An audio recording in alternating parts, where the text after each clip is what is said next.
Selamat malam sahabat, bagaimana libur lebarannya? Asyik dong pastinya. Bertemu saudara dan kerabat, serta menikmati berbagai sajian yang menggugah selera. Tapi pada sadar nggak sih kalau selama libur lebaran, ternyata berat badan juga ikutan naik gara-gara segala jenis makanan lezat yang kita santap. Nah, kali ini kita akan bahas 5 olahraga ringan yang bisa bakar lemak tercepat yang bisa kita lakukan setelah lebaran kemarin. Di tempat kelima ada jalan kaki cepat. Jadi olahraga yang murah dan mudah dilakukan kapan saja, jalan kaki cepat bisa membantu membakar lemak-lemak yang menumpuk dalam tubuh. Dengan rutin jalan kaki cepat, metabolisme jadi meningkat dan mengurangi risiko diabetes serta tekanan darah tinggi. Selain itu, bagus juga buat kesehatan jantung. Jalan kaki cepat bisa membakar antara 100 sampai 200 kalori per 30 menit, tergantung kecepatan dan trek jalannya.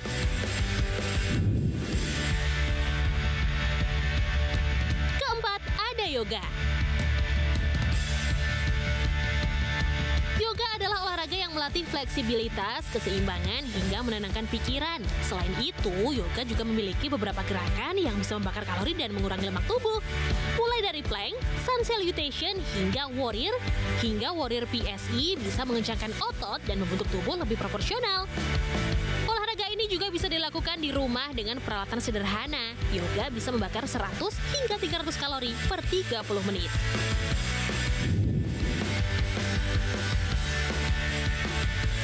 Lalu ketiga, ada bersepeda santai. Berkeliling kota naik sepeda tentu menjadi olahraga yang sangat menyenangkan.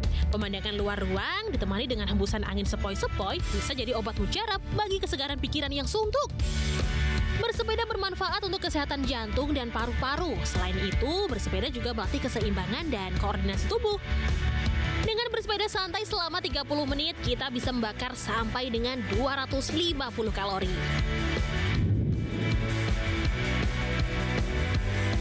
Kedua, ada senam aerobik. Kelihatannya sederhana, cuma goyang-goyang ikuti musik di dalam ruang. Tapi, senam aerobik bisa juga jadi cara seru untuk membakar lemak. Dengan gerakan dinamis, senam aerobik bisa meningkatkan detak jantung dan membakar kalori dengan cepat. Mulai dari zumba, dance workout, dan gerakan aerobik lain. Jadinya, selain olahraga, bisa bersosialisasi juga. Nah, dengan senam aerobik, kita bisa membakar antara 150 sampai 300 kalori per 30 menit.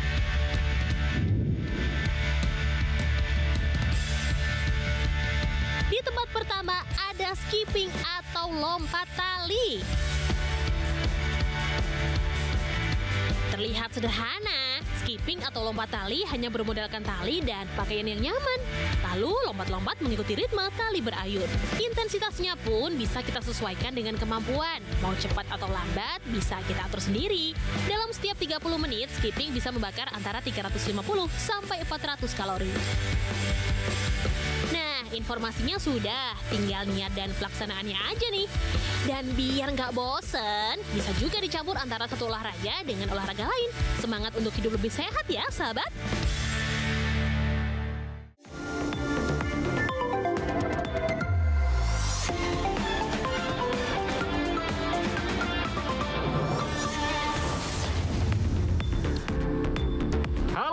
Selamat malam sahabat TV, selamat malam juga Retno. Selamat malam Oscar, gimana kabarnya? Baik, ini udah hari Senin ya. Betul. Orang-orang udah banyak yang mulai masuk kerja, meskipun anak sekolah tanggal 9 katanya ya. Benar, sama kayak saya juga pertama kali lagi siaran sama Oscar setelah lebaran. Gimana Aidin, walaupun sudah lebaran seminggu tapi tetap masih ada nuansanya karena arus balik juga masih berlangsung ternyata walaupun sudah ada yang beraktivitas hari ini. Benar sekali. Nah, beberapa titik yang menuju Jakarta terutama ini juga masih ramai ya. Benar, salah satunya ini ada di wilayah favorit tuh Bandung juga masih padat banget terpantau orang-orang yang menuju ke Jakarta. Nah, nggak cuma di Bandung, di Cirebon juga sama tuh. Ini didominasi pengendara sepeda motor pastinya. Benar ya. banget. Kita lihat yuk.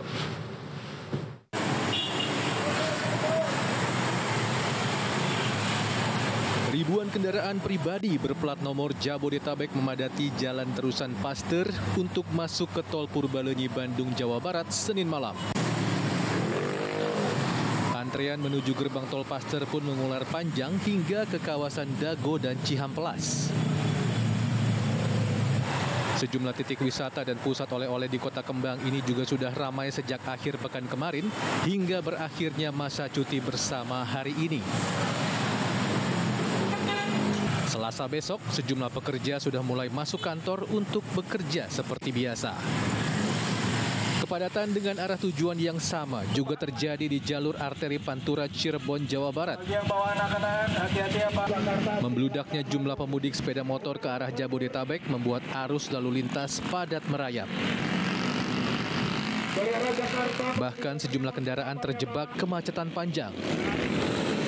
Kepolisian setempat pun memberlakukan rekayasa buka tutup arus kendaraan dengan prioritas melintas untuk warga lokal. Dari Bandung dan Cirebon, Jawa Barat, Bayu Rohman dan Abdul Rohman, RTV. Wah, ini kebayang ya capeknya lagi berkendara di tempat arus lalu lintas yang macet kayak begitu. Mana lagi besoknya udah mulai masuk kerja kan? Benar, tapi sebenarnya sih kayaknya nggak semuanya sudah mulai bekerja ya. Karena hari ini juga masih terpantau rame di tempat-tempat wisata beberapanya ya. Itu artinya kan berarti masih ada juga yang ikut libur lebaran nih. Masih ada yang memperpanjang cutinya mungkin ya, belum Benar. puas. Nah, salah satunya di Purwakarta yang masih dipadati pengunjung ya. Benar, tapi nggak hanya di Purwakarta, ternyata ada di Tegal juga ini ada tempat wisata yang menyajikan keindahan alam yang juga masih padat dikunjungin sama para warga nih yang masih libur lebaran. Kita lihat.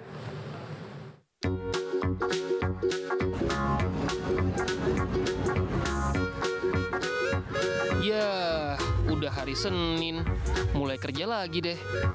Tapi jangan salah, ternyata banyak yang masih libur loh. Tempat-tempat wisata juga masih ramai pengunjung. Seperti tempat wisata air yang ada di Purwakarta, Jawa Barat ini. Ribuan wisatawan memadati wisata yang lengkap bak negeri dongeng ini. Di tempat ini, pengunjung bisa bermain air kolam ombak yang menjadi favorit. Bermain busa hingga kolam yang ramah untuk anak-anak. Selain bermain air, tempat ini juga menyajikan taman satwa dengan beragam binatang mulai dari monyet, buaya, burung, hingga beruang. Tak kalah menarik, ada juga rumah ilusi yang cukup mencengangkan karena keindahannya. Jika sudah lelah, pengunjung juga bisa nyicipin jajanan kuliner di kafe yang dibuat dengan konsep bangunan kastil bak negeri dongeng. Gak cuma di Purwakarta, objek wisata di Kabupaten Tegal, Jawa Tengah juga masih dipadati pengunjung. Tempat wisata kali ini menawarkan keindahan alam.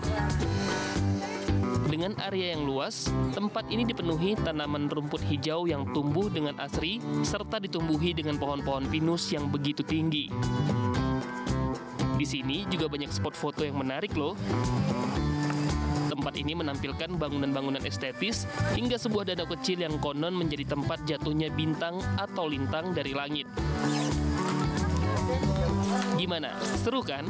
Kamu udah masuk kerja belum? Kalau belum, bisa kali ke sini. Dari Tegal dan Purwakarta, Ridwan Pamungkas dan Asep Saiful Falah, RTV.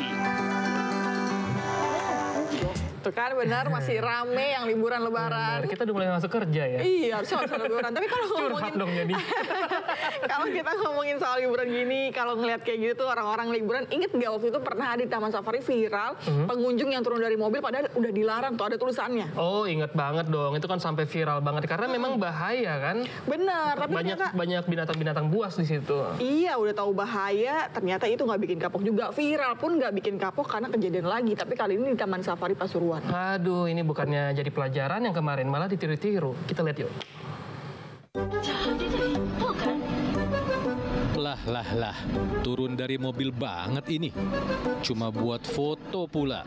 Aduh.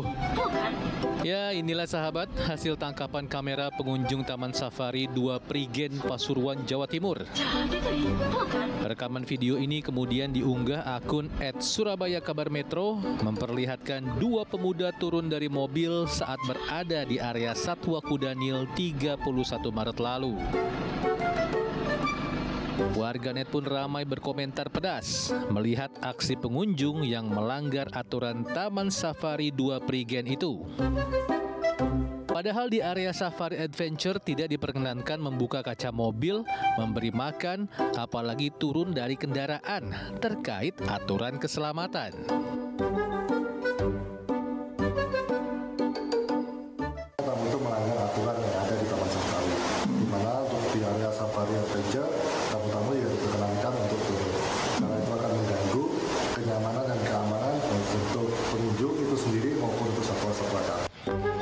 Meski ada petugas yang berjaga, namun masih saja banyak pengunjung yang nekat membuka kaca mobil saat melintasi area satwa. Pihak TSI 2 Perigen mengaku akan melakukan evaluasi terkait pelanggaran para pengunjung. Dari Pasuruan, Jawa Timur, Happy Laila Tuansyah, RTV. Nah, ini kan udah viral juga nih. Buat pengunjung yang lain jangan ditiru lagi. Bener, jangan sampai ada kejadian yang lagi. Ini udah kedua loh. Bener, jadinya bikin heboh lagi. Nah, ini ada yang gak kalah heboh juga nih. Apa tuh? Berebutan makanan. Warga ini lagi rebutin makanan. Rebutan gimana maksudnya? Nah, ini rebutan makanannya, tapi ini bagian dari tradisi ya. Ini dia, rebutan makanannya gerbek syawalan. Oh gitu, ini tradisi jadi heboh dong ya. Betul. Dan bikin seru malah jadinya. Iya, ini ada di Klaten dan juga di Cirebon. Dan ini menjadi ajang silaturahmi juga buat warga di sana.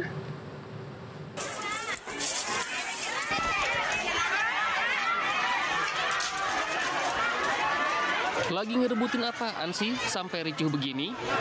Ternyata warga yang didominasi emak-emak ini lagi berebut makanan dan koin jimat yang dipercaya penuh berkah.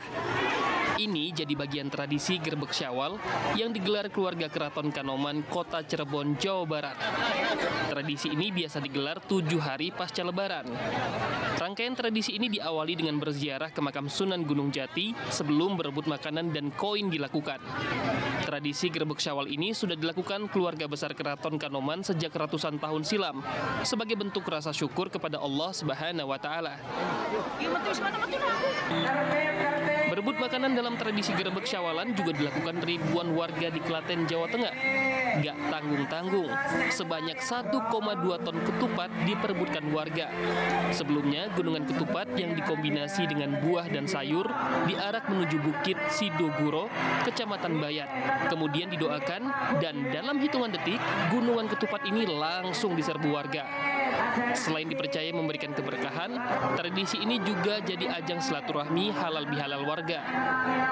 Baiklah kalau begitu, asal jangan ribut sama tetangga gara-gara rebutan makanan ya. Kan baru maaf-maafan. Dari Cirebon, Jawa Barat dan Klaten, Jawa Tengah, Abdul Rahman dan Singgi Haji, RTV. Tuh, seru kan? Heboh bener ini ya. Heboh. Jadinya, tapi ini kayaknya hebohnya seru-seruan ya, karena tradisi kita jadi melestarikan budaya ya. Betul. Tapi kalau yang berikut ini informasinya kayaknya bikin hebohnya, bikin geleng-geleng kepala nih, karena kebijakan yang dibikin sama Presiden Donald Trump menggemparkan ya sekarang. Oh ya, ini Donald Trump memang selalu bikin gempar. Nah, kali ini yang terbaru apa, No? Ini karena ada kebijakan yang dibikin sama Donald Trump di sektor perdagangan soal tarif impor dari Amerika Serikat. Yang dinaikin itu. Iya, jadi kan itu kan bisa bikin berdampak nih dari sektor perdagangan di kita juga. Jadi kita bakal lihat nih sebenarnya sejauh apa dampaknya sampai akhirnya kita juga ikut geleng-geleng. Kita lihat yuk. Americans, this is Liberation Day. Waiting for a long time. 2 April lalu, Presiden Amerika Serikat Donald Trump mengeluarkan kebijakan yang cukup menggemparkan dunia. Trump mengumumkan tarif dasar dan bea masuk terhadap barang-barang dari 180 negara, termasuk Indonesia. That's tariffs charged. We put ourselves in the driver's seat. If we would have asked some of these countries, almost most of these countries, to do us a favor, they would have said no. Now they'll do anything for us. But we have tariffs, they've been set, and it's going to make our country very rich. Dunia bereaksi terhadap kebijakan Trump tersebut, termasuk Indonesia, karena pemberlakuan tarif timbal balik akan mengancam industri perdagangan dunia. Lantas apa dampak krusial kebijakan tarif resiprokal atau tarif timbal balik atau tarif impor Amerika Serikat ini terhadap Indonesia? Posisi saat ini tarif resiprokal yang dikenakan terhadap Indonesia adalah 32%. Artinya barang-barang Indonesia yang masuk ke Amerika Serikat dikenakan bea masuk sebesar 32%. 50% di bawah tarif bea masuk barang Amerika Serikat yang masuk ke Indonesia, yakni sebesar 64%. Data Kementerian Perdagangan sampai dengan tahun 2024 lalu, barang-barang Indonesia yang masuk ke Amerika Serikat adalah barang elektronik yang memiliki kontribusi besar ekspor mencapai 4,1 miliar dolar Amerika Serikat atau setara 66,9 triliun rupiah. Barang lainnya seperti pakaian dan aksesoris, alas kaki, dan lemak serta minyak hewani nabati juga tertinggi yang diekspor ke Amerika Serikat. Dengan begitu, kebijakan tarif impor Amerika Serikat dengan memberlakukan tarif resiprokal akan membuat lesu aktivitas dagang ekspor Indonesia ke Amerika Serikat dan memaksa sektor real UMKM untuk menjualnya ke dalam negeri. Namun teori ini tak menjamin sejumlah industri perdagangan akan bertahan. Pengamat ekonomi dari Laba Forexindo berjangka, Ibrahim Aswaibi mengakui adanya fakta kemampuan daya beli masyarakat menengah sedang menurun, sehingga mempengaruhi penghasilan industri yang berujung pada pengurangan pekerja. Sektor retail dan otomotif juga berdampak dan berpengaruh pula pada daya beli masyarakat. Sementara itu, pengamat ekonomi lainnya dari Indef, Tauhid Ahmad, pemerintah harus menggairahkan sektor UKM untuk bisa meningkatkan daya beli masyarakat.